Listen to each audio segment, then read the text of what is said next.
Aziza, bonjour. Bonjour Denis. Nous sommes aujourd'hui à Strasbourg. Tu es en train de terminer la formation hypnose appliquée à la relation d'aide proposée par Hypnosalis. Qu'est-ce qui t'a amené à l'hypnose? Quel est ton parcours? Alors, je suis docteur en histoire contemporaine et dans le cadre de mes travaux de recherche, je me suis intéressée à l'expérience de la violence vécue par les soldats marocains au sein de l'armée française. Donc, mon objectif était de comprendre comment ils ont vécu l'expérience de la guerre et aussi d'après-guerre.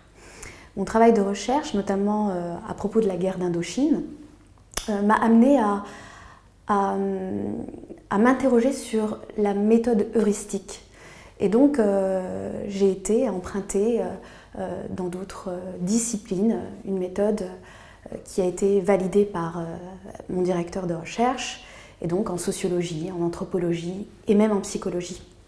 Très vite, je me suis rendu compte, dans le cadre de la collecte de récits de vie, que des vétérans de guerre gardaient des traces de ces expériences de la violence. Des traces, des douleurs, des non-dits, des silences. Et dans ce travail de recherche, donc, j'ai parlé de ceux qui souffrent en silence, donc la voix de ceux qui souffrent en silence. J'ai donc interrogé ces verbatims, donc, collectés dans le cadre des récits de vie, et j'ai réalisé une sémiologie psychotraumatique, ce qui m'a invité à questionner l'état de stress post-traumatique 60 ans après la guerre d'Indochine. Et puis, ce travail m'a invité à interroger la subjectivité des témoins. Non pas comme outil majeur dans le cadre de ma recherche, mais comme élément complémentaire dans l'utilisation des outils en histoire contemporaine, à savoir l'utilisation d'archives, donc en histoire, mais aussi de récits de vie. Dans le cadre de ces verbatims, j'ai pu donc analyser ce que j'appelle la vérité des témoins. À la fin de ma thèse de doctorat, il y a eu ce désir de faire plus. Je crois que c'est ça en fait.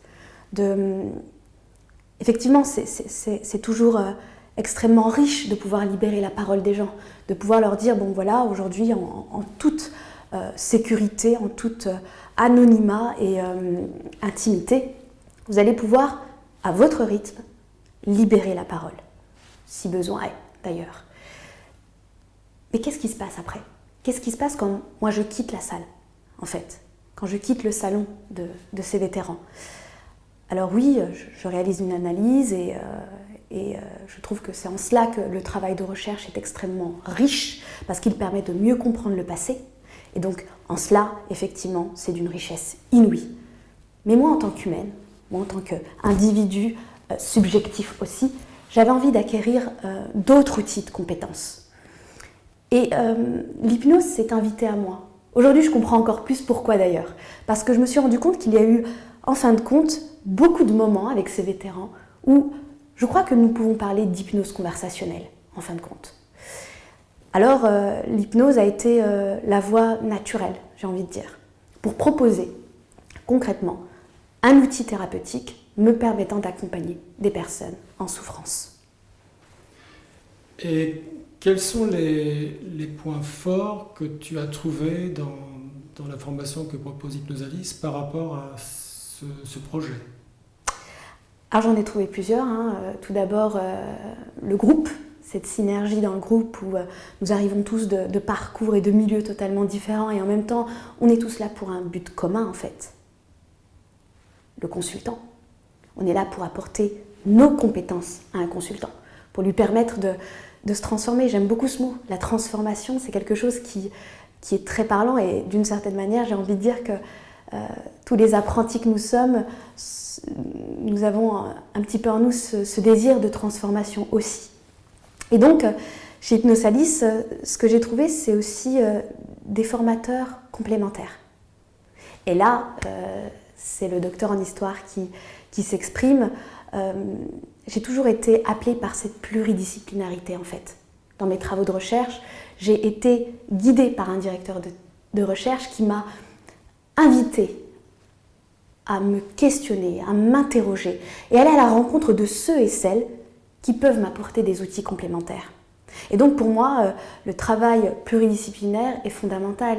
L'échange avec l'autre permet de se renforcer et surtout de se dépasser. Ici, chaque formateur a pu m'apporter quelque chose qui m'a fait grandir.